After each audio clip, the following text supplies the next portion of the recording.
dugg si logement sage-femme bi infirmier bi agressé ko moom ak assistante tam infirmier bi jële si damm si loxo ndeyjoor bi mais aussi waa ji dóor ko ay yet ci bopp de telle façon que dafa mujjoon perdre conscience même sort aussi moom la assistante tam bi tamit dund parce que moom aussi jot ay yet ci bopp bi mais moom aussi dañ ko mujj évacuer au niveau du centre de santé. yile liggéeykat santé bokk na ci li ñuy sàkku mooy justice na def liggéeyam ci yile agression. léegi nag injustice boobu ñu ngi koy gis fépp ci Sénégal du fii rek lañ koy gis ci Diofior parce que da ngay dégg ci yeneen district ñu ne attaqué nañ fa poste de santé moo wane ne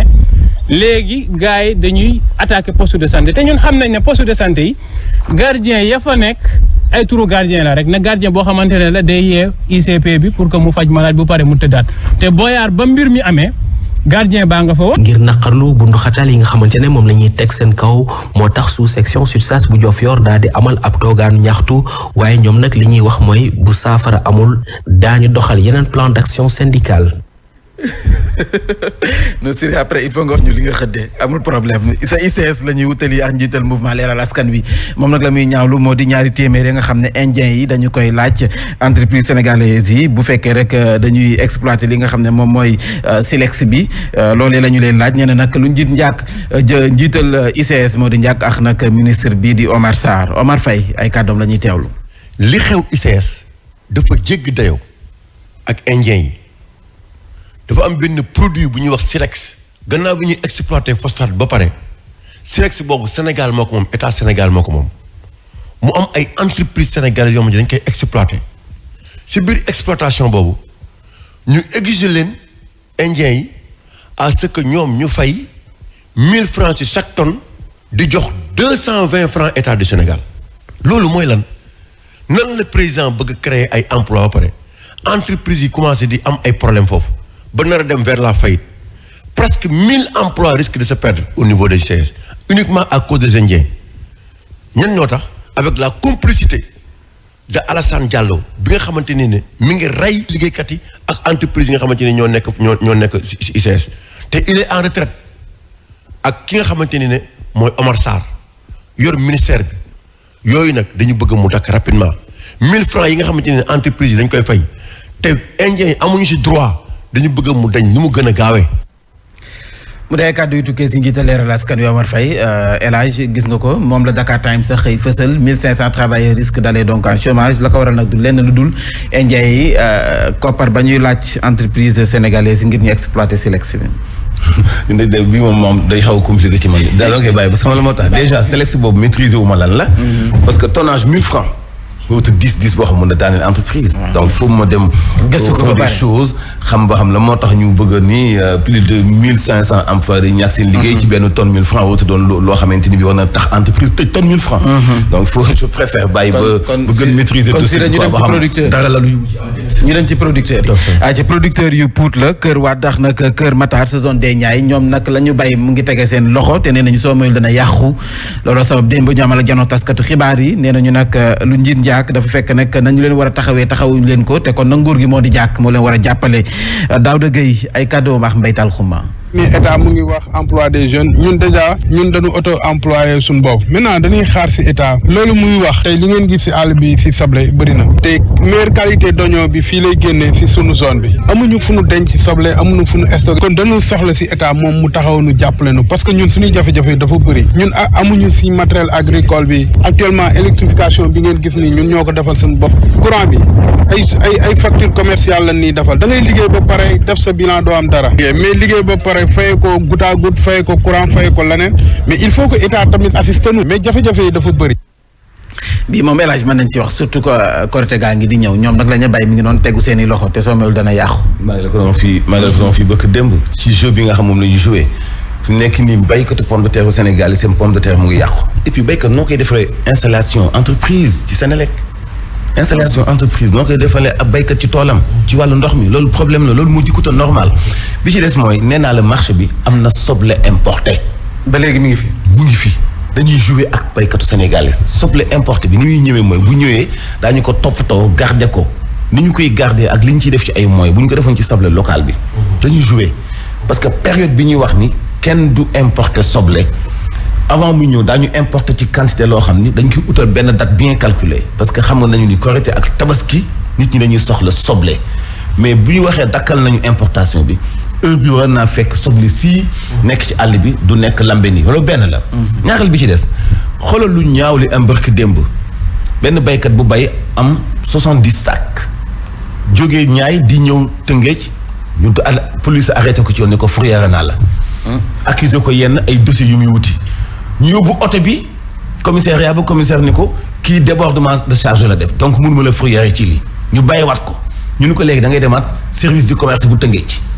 waa ji dem fa ñu ni ko am na ay papiers yoo ñuy fay nangam ba facturer ko 210 000. en tout cas mat na 200 000. bi mu xaymaa moom li mu yeboon lépp ci soble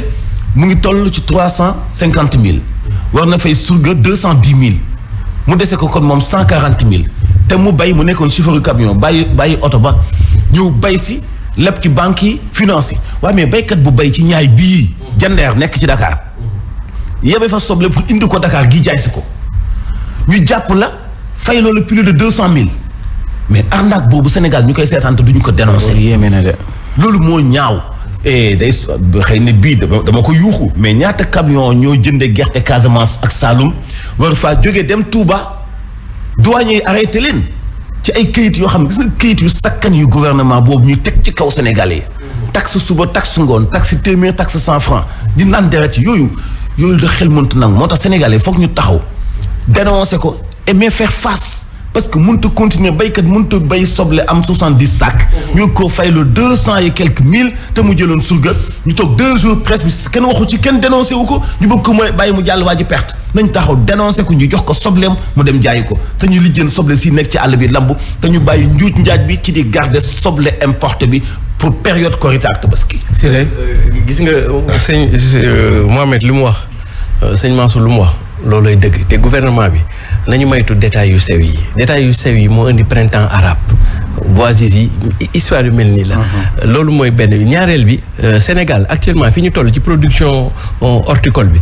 mën na autosuffisant 8 mois sur 12 importation yi sur 3 mois la mais est-ce que xam nga ferme agricole bi waa Sedima di defar. su taxawee Sénégal dafay autosuffisant en produits horticoles léegi nag tey jii dafay nekk benn choix économique posé est-ce que ñun suñu gouvernement yi bëgg na ñu tàqaliko ak importation tey jii ma jox la benn exemple rek ci ceeb bi autosuffisant nañ 7 mois sur 12 am na ay projets yu bëri yoo xam ne état bi bu ci jàppoon mën nañoo dakkal Sénégal affaire importation donc da ngay gis ni tey jii dafa nekk des questions économiques mais malheureusement on y apporte des solutions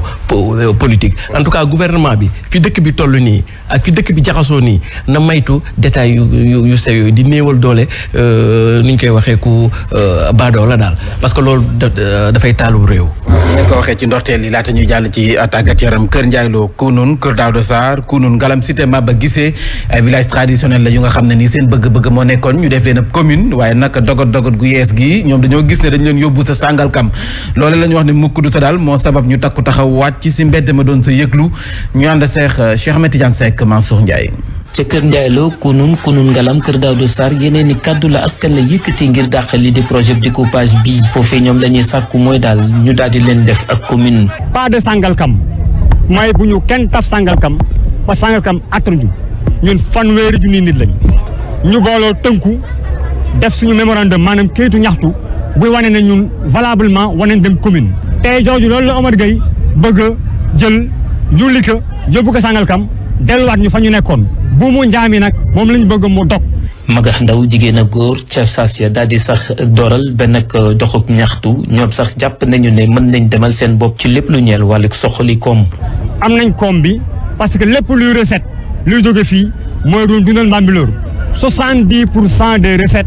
Kounoune Kër Ndiaye Lo Kër Daouda Sarr ak cité yi fii la doon jóge dem Bambilor. Bambilor doy na te Sangalkam duñu fa dem ba mukk loolee mooy slogan bi nga xam ni muy tënk yéene ak mbébétuk askan yi nga xam ne boobu ba léegi ñu ngay sàkku autonomie ci ñu bàyyi leen ñu demal seen bopp. El Hadj coowal découpage bi da njaw mu nga wéy di sa desu xambin ba léegi. waaw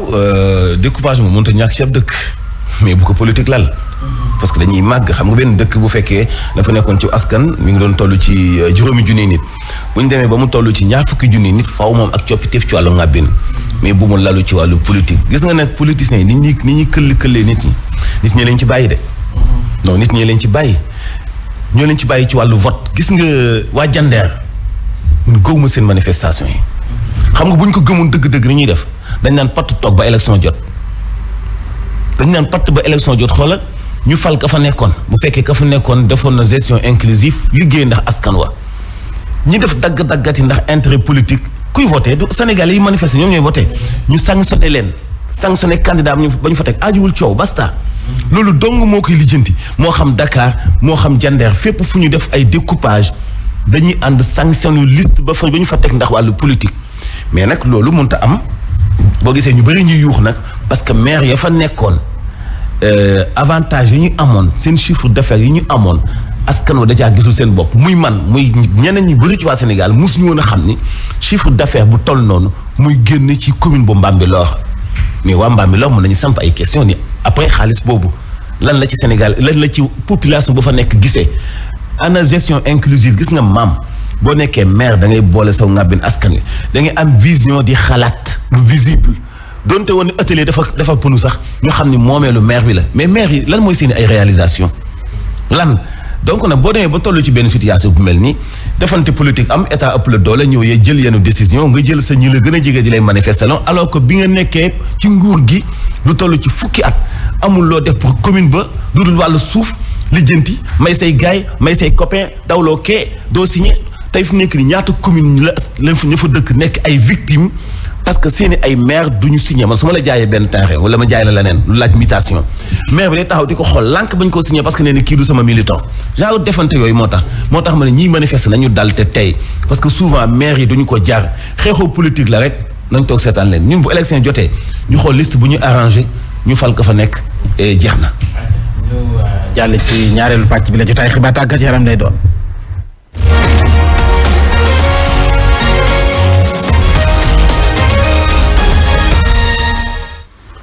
bàkk ba ji Pape Mante mu daal di mën a kan asalaamaaleykum. aleykum salaam Mame Ndiaye. naka yitte. alhamdulilah waa Jam City. waaw ñoo ngi lay nuyu bu baax a baax. weekend bi moom mojji. waaw sant yàlla bu baax. ba xëdd comme Siré lu mu xëddee. non moom xëdd bi dañ koy fasaale léegi. sow piir be xaw ma ñor di xaw. ñor fu bu ñu fekk de. alan. sow piir am buraake. tu es agité. football 15e journée Ligue 1 sénégalaise mel ni kon AS Pikine moo jiitu ba léegi. waaw AS Pikine nag ba tey moo nekk ci bopp championnat bi gannaaw ba ñu amalee nag 15e journée bi ak ndam lu yàlla mu am ci kaw US Soccer ñett ci benn kon ñu jàpp ne nag waxtu bi AS Pikine moo nekk ci première place bi ak fukki poñ ak ñaar fukki poñ ak juróom-ñett topp ci nag Tëngéej FC mi nga xam ne moom dafa daan ñii di waa CNEPS excellence bu Thiès benn bal ci dara moom tax na nag Tëngéej nekk si ñaareelu place bi Génération Foot moom dafa nag laaj ci kanamu ñii di waa Stade de Mbour benn ci dara Ndiambour bu Louga ak ñii di waa Casa Sport nag dem dikkul ku nekk dafa dugal sa morom benn but Jaraaf Jàmbaar moom dafa nag daan ñii di waa Mbour Petite Côte ba tax kon Jaraaf kon Jàmbaar ñu wax ni jàpp ni waxtu bi moo nekk si ñetteelu place bi Douane ak AS ak ñaari tali ñoom dañoo témbo ku nekk dugal sa morom benn but même score lañ nemee ko ci diggante Jaraaf bu Ndakaaru ak ñii di waa Dakar Sacré-Cœur ci noonu sax dañuy teewlu kii di Cheikh Gueye mi nga xam ne mooy tàggat ñii di waa Jaraaf bu Ndakaaru ak Soxna Fall. Dakar Sacré-Cœur nekk équipe boo xam dafay manier bu baax ballon bi dafa am taxawaay booy am taxawaay boobu permettre nañu ñoom sonoon trop dans le jeu mais sama ay joueurs dañ xaw a peut-être passif surtout si balle arrêté yi ba nga xamante ne équipe bi Dakar Sacré-Cœur am na benn but si balle arrêté teewul bi ñu demee si mi-temps waxtaanan ak ñoom xamal leen ni fulla bi nga xamante ni moom lañ def si match Coupe d'Afrique yi moo ñàkk si match yi ba nga xam buñ moytul mën nañ jël yeneen ñaari but bu ko defee si deuxième mi-temps bi gis nañ ni Makou techniquement il est bon mais peut-être physiquement dafa doon xaw a épuisé wu ñu génnee ko dugal Chérif mi nga xamante ni am na lu ñu apporter am agressivité boo xamante am nañ ko parce que après loolu laay wax man leen une fois que ñu agressif on a marqué un but loolu moo ñu manqué woon en première mi-temps moom nañ am deuxième mi-temps. local bi sax la ñu yàddu jëmale association bu presse sportive ñoom def nañu ab taxaw seetlu maanaam bilan 12 ans bu football professionnel bi. naaw nag fukki at ak ñaar ñu taxawal lu jëm ci wàllum ligue professionnelle bi ñu nag saytu jot na ngir ñu xoolaat lan moo baax ak lu baaxul en tout cas lu ci mënti am daal kii di président fédération sénégalaise bu football war a fekk na boobu la panel gis na daal lu ci jógee nag dinañ ci gën a taxaw ngir xool la ñuy nag jubbante football bu Sénégal ñu teewlu kii di maître Augustin Senghor ak Soxna Fall ni ki noonu El Hadj Diène wax waa ANPS que li nga xam ne mooy ndogal ji fiy juddu bu ñu ko jotee au sein du football mun naa wax ci turi askanu football bi yëpp dinañ ci am njëriñ bu baax pour mën a gën a eesal li nga xam ne mooy football professionnel bi ñu xool ci li fi ñu toll li baax ñu garder ko li nga xam ne nag dañ ko war a mën a gën a defar ñu defar ko. tey football sénégalais fu mu toll gis nañ ne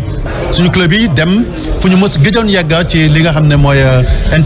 interclub bu CAF donc ñu koy rafetlu mais di xalaat ne il faut que ñu fexe loolu nekk luy sax mu bañ a nekk rek benn année rek après déwén ñu delluwaat ci élimination premier tour wala deuxième tour bu fekkee ne loolu am na ci la ñuy mën a tey wax ne football sénégalais ci wàllu football local bi fekk na yeneen bànqaas yi nga xam ne tam ñu ngi góorgóorlu. ñu desandi ba tey ci boobule panel en tout cas li ni mel daal day wane ne tamit taskatu xibaar yi ñu ngi ci wàllum tàggat yaram moom yamuñu rek ci collecter diffuser ni ko noonu tamit traiter information yi ñoom tamit bokk nañ ci ñoo xam ne war nañ mën a indi ay xalaat ngir nag luy jubanti football bu Sénégal loolu moo di gis-gisu kii di Ablaye Thiam nekk président bu ANPS ñu teewlee kàddoom. ñun journaliste aussi suñu rôle warul yem rek ci nga dem stade collecter traiter diffuser information nga pare ci déedéet su fekkente ne xalaat nga ne sa xam-xam wala mun nga def ay débat yoo xam ne mun na changer mbir mi waxuma la rek si wàllum sport si wàllum diplomatie si wàllum politique si wàllum leneen ak leneen war nga ko mun a poser loolu moo tax ANPS woote débat bii nii tey contribution bi nag suñu defee débat yi ba pare dañ koy tënk si benn rapport ñu jëbal ko ministre des sports Matar Ba jël benn rapport bi jox ko Augustin Senghor jël benn rapport jox ko ligue professionnelle ki nga xam ne moo koy jiitee di Sayer Seck loolu mu nekk contribution journaliste sportif sénégalais yi fi nekk yëpp. kon Mame yaa ko dégg loolu nag mooy contribution